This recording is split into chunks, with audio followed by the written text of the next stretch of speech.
இன்றே டவுன்லோட் செய்து உங்கள் ஃபேவரட் ஷோக்களை என்ஜாய் பண்ணுங்க. அண்ணே, இனிமே இவகிட்ட பேசி எந்த பிரயோஜனமும் இல்ல.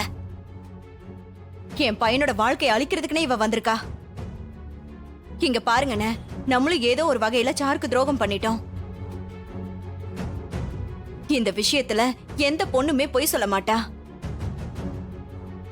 அண்ணே, சாருக்கு ஒரு நியாயம் கிடைக்கணும். என் பையன் வாழ்க்கையும் நல்லா இருக்கணும். அண்ணே, சீனுவுக்கே சாருவை கல்யாணம் பண்ணி வச்சிடலாம் நினைக்கிறேன்.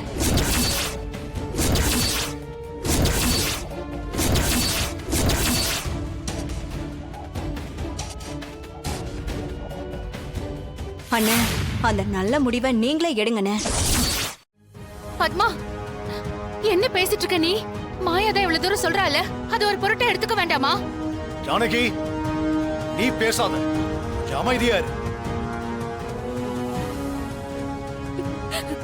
பெரியப்பா, சீனு மாமா மட்டும் என்ன கல்யாணம் பண்ணிக்கலன்னா எனக்கு சாகிறதை தவிர வேற வழி தெரியல பெரியப்பா.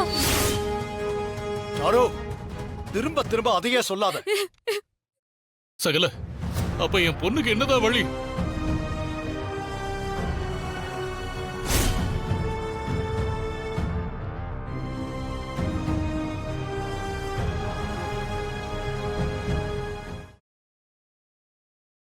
இந்த ராத்திரி வேளையில சாருவோட ரூமுக்கு சீனு போனது நிஜம். அப்ப சாரு சொல்றதுல உண்மை இருக்குன்னு நம்ப வேண்டியிருக்கு. இந்த டிவோர்ஸ் பத்திரத்தை பார்க்கும்போது இவங்களுக்குள்ள மனஸ்தாபம் இருந்திருக்கு. வெளி உலகத்துக்காக கணவன் மனைவியா வாழ்ந்திருக்காங்கன்றது நல்லாவே தெரியுது. அப்ப இந்த விஷயத்துல பாதிக்கப்பட்டது சாருதான்.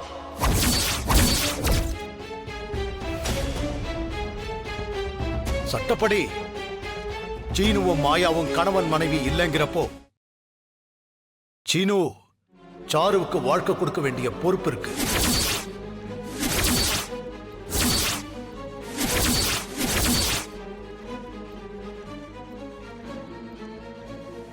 அதனால சீனு சாருவ மனைவியா ஏத்துக்கணும்.